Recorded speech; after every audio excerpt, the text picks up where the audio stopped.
And guys, I want to get to some comments from Warriors owner Joe Lacob. These are courtesy of The Athletic. Quote, "It is very unlikely," Joe Lacob says, "I've said that we're not going to trade for anybody that people are expecting. Very unlikely, not impossible. But if it was going to be somebody, it was going to be somebody really great. It's going to be a big trade, but that is, again, unlikely." So, as that relates to Steph Curry, if he extends his deal with the Warriors this summer, which he has the opportunity to do, he can re-sign for 4 years, $215 million. Oh, my. Now, by the way, he could just not sign an extension. He could let it sit, but that means that he would then become a free agent the next summer, and that other teams could offer him 4 years, $207 million. So there actually is not, in this case, huge financial incentive to stay with the Warriors or sign that extension, but there is a lot of emotional incentive. Mark, we know that Steph Curry, that tie he has to that organization, how proud he is of the core that they have there.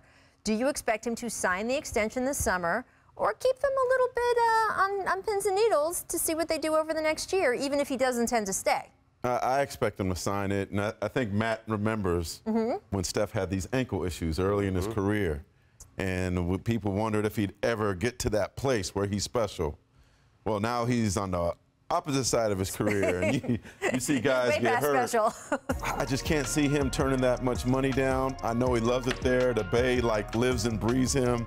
He's like second to Jesus in the Bay. I would say it's almost yeah, I was about to say, he might be tied with Jesus in the Bay. Yeah, I don't see him turning that down. I see him finishing his career being very wealthy in the Bay Area. I mean, Matt, you were a teammate of his during some of those times in Golden State. They were a little harder. You think no matter what the Warriors do, he's signing that extension? Yeah, I mean, I think Steph Curry will be a lifer in Golden State, and I think if he had his way, Klay would also be a lifer in Golden State. So I definitely don't see him sitting or waiting. Obviously, it's going to be a poker play, but, you know, at the end of the day, he is, you know, someone who's changed the game of basketball and brought championships to that town. He's one of these guys that you'll see, like a Kobe. He'll be in one uniform for his entire life. So that's the way I feel personally. And Perk, I wanted to ask you a little bit more about this, right? Because Matt Barnes mentioned earlier in the last segment about how LeBron at one point in his tenure in Cleveland kept signing 1-and-1s to keep putting pressure on the Cavaliers front office. We certainly saw Kevin Durant when he was in Golden State sign 1-and-1s. So if Steph Curry decides not to go that route, if he signs that 4-year extension, what else can he do, Perk, from a player's perspective to keep that pressure on the front office, to get a player in there who's more on his timeline, who's ready to win a championship now, as opposed to some of the younger guys they brought in the last 12 months? Well, I mean, to me, he just got to continue to be Steph Curry, and that's been the most, far as hybrid point guard that we've seen in a long time, best shooter in the game.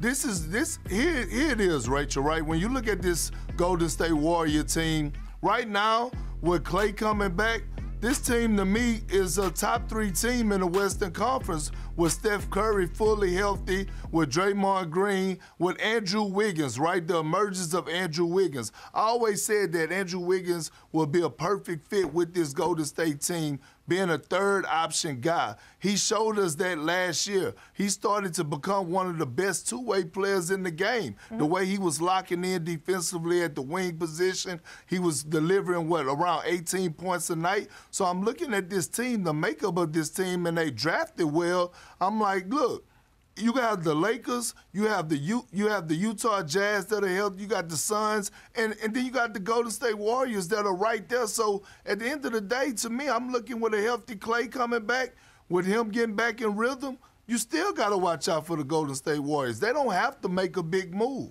I like to add a little bit to that, too, and I think, Rachel, your question was, what does he have to do to continue to apply pressure to that front office?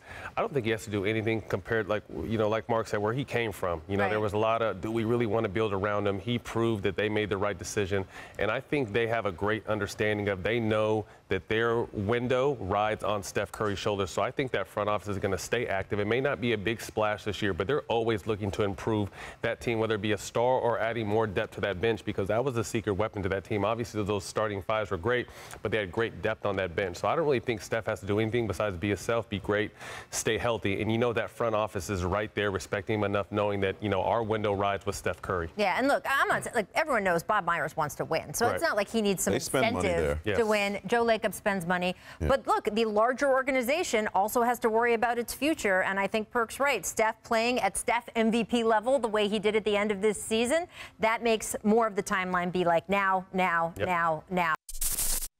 Thanks for watching ESPN on YouTube. For live streaming sports and premium content, subscribe to ESPN+.